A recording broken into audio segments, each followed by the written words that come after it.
নমস্কার বন্ধুরা, Kakuli kitchen and ট্রাভেলে তোমাদের সকলকে আমন্ত্রণ জানাই।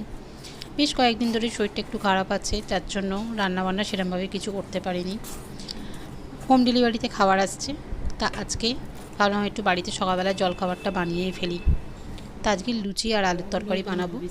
তা লুচি তো সবাই তোমরা বানাও, সাদা আলুর তরকারিও তোমরা সবাই বানিয়ে থাকো, তবে আজকে আমি আলুর তরকারিটা বানাচ্ছি, সেটা আমি তোমাদের সঙ্গে একটু শেয়ার করছি।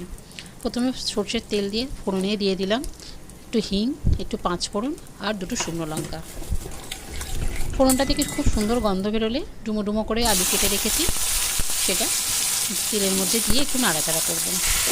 খুব সহজেই আর খুব টেস্টি একটা সাদা আলুর তরকারি, যা আমরা বাঙালিরা খুব ভালোবাসি, লুচি আর সাদা আলুর তরকারি। আলুটা অল্প নাড়াচাড়া করেই তার মধ্যে দিয়ে দিলাম পরিমাণ মতো নুন। নুন দিয়ে একটু নাড়াচাড়া করেছি, দিয়ে জল দিয়ে দিলাম। এবার একটা ঢাকনা দিয়ে দেবো যাতে আলুটা খুব ভালোভাবে সিদ্ধ হয়ে যায়। ঝটপট খাওয়ার জন্য এই সাদা আলুর তরকারি আর লুচি তুলনাই হয় না।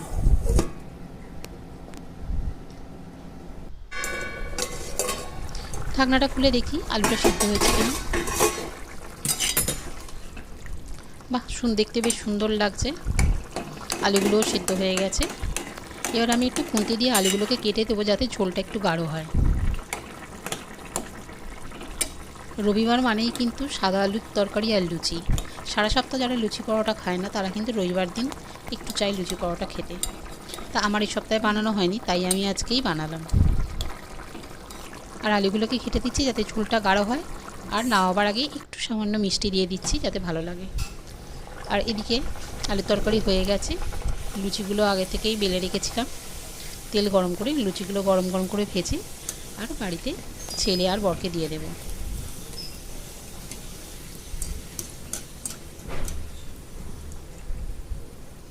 আমার যেহেতু একটু দাঁতের প্রবলেম হয়েছে, যার জন্য আমি চিবোতে পারবো না, আমি ওই জন্য খাবো না, ওরা দুজনেই খাবে।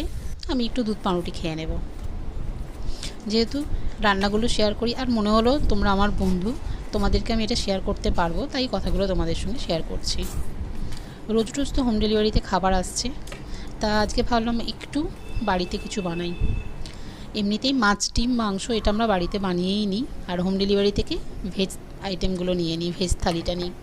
খুব অল্প পয়সাতে যে বৌদি আমাদের খাবার দিয়ে যায়, খুব ভালো ভালো আইটেম দিয়ে যায়। আচ্ছা, ডিমের যে রেসিপিটা বানাবো তার জন্য তেল গরম হয়ে গেছে, তাতে দিয়ে দিচ্ছি গোটা গরম মশলা, দুটো এলাচ, একটু দারচিনি আর ছোটো এলাচ আর লবঙ্গ, আর দিয়ে দিলাম একটু তেজপাতা। ফোড়নটা থেকে বেশ সুন্দর গন্ধ বেরোলেই একটু পেঁয়াজ কুচো ওর মধ্যে দিয়ে দেবো।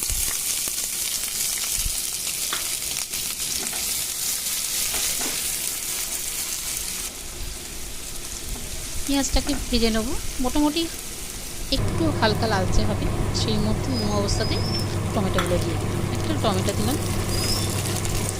টমেটোটাকে ভালো করে পেঁয়াজের সঙ্গে ভেজে নেব। এবার দিয়ে দিচ্ছি আদা বাটা সামান্য পরিমাণে আর সামান্য রসুন বাটা। তোমরা চাইলে এই সময় একটু জিরে গুঁড়ো দিতে পারো, তবে আজকে আমার দেওয়া হয়নি, তবে জিরে গুঁড়ো দিলে একটু ভালো লাগে। খুব ভালো করে মশলাটা কষিয়ে নিলাম, দিয়ে দিচ্ছি হলুদ গুঁড়ো, আর ঝাল অল্প দেবো তার জন্য সামান্য একটু লঙ্কার গুঁড়ো। ভালো করে এটা মেশাতে হবে, আর দিয়ে দিচ্ছি পরিমাণ মতো নুন। এটাতে একটু তেলের পরিমাণ বেশি দিতে লাগে, এটার নাম হচ্ছে ডিম তেলানি, কিন্তু এই তেলানিটাতে তেল বেশি দিতে লাগে, কিন্তু যেহেতু আমার বাড়িতে সবাই তেলটা একটু কমই খেতে পছন্দ করে, বা আমার নিজেরও শরীর একটু খারাপ, তার জন্য আমি তেলের পরিমাণটা কম দিলাম। তোমরা কিন্তু এটাতে তেলের পরিমাণটা একটু বেশি দিতে পারো। যাকে মশলাটা কষা হয়ে গেছে, জল দিয়ে দিচ্ছি। এটা কিন্তু খুব সুন্দর দারুণ একটা রেসিপি, তোমাদেরকে বলবো তোমরা প্লিজ বাড়িতে এটা বানাও, বানিয়ে খেয়ে আমাকে বলো রেসিপিটা কেমন হয়েছে। এদিকে ঝোলটা ফুটতে আরম্ভ করেছে, খুব ভালো করে মিশিয়ে নিচ্ছি। এটা একটা বাংলাদেশের বিখ্যাত রেসিপি।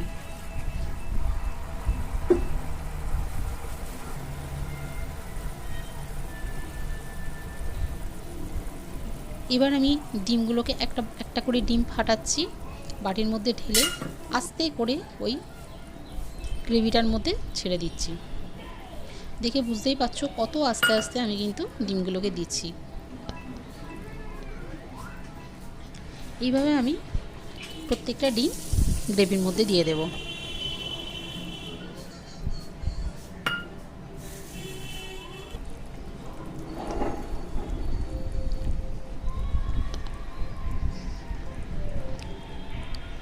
এইবার আমি কড়াটাতে একটু চাপা দিয়ে দেবো। আর বলছিলাম বন্ধুরা, যে বৌদি আমাদের বাড়িতে হোম ডেলিভারি খাবার দিয়ে যায়, ভীষণ ভালো বানায় সে, তা খুব কম পয়সায় খুব ভালো তেল মশলা কম দিয়ে খাবার বানায়। কথা বলতে বলতে বন্ধুরা ডিমটা কিন্তু সেদ্ধ হয়ে গেছে, দেখো কত সুন্দরভাবে সিদ্ধ হয়েছে। আর একটু গ্যাপ রেখে রেখে ডিমগুলো দিতে হবে, যাতে একটার সঙ্গে একটা লেগে না যায়, তার জন্য পাত্রটা একটু বড় লাগবে।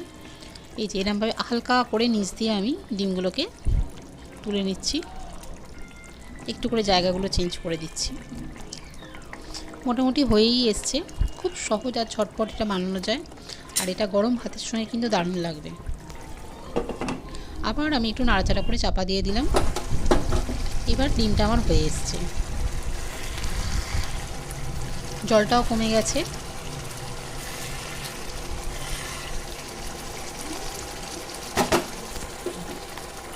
এবার আমি এটাকে নামিয়ে ফেলছি। আজকের ভিডিওটা যদি তোমাদের ভালো লাগে, প্লিজ আমার চ্যানেলটা সাবস্ক্রাইব করে আমার পাশে থেকো। আর যারা নতুন বন্ধু তাদেরও বলছি, তোমরা আমার চ্যানেলটা সাবস্ক্রাইব করার অনুরোধ রইল তোমাদের কাছে। আর আজকের ভিডিওটা এখানেই শেষ করছি। যদি রেসিপিটা ভালো লেগে থাকে প্লিজ লাইক, শেয়ার আর কমেন্ট করে আমাকে জানিও। ভালো থাকবে।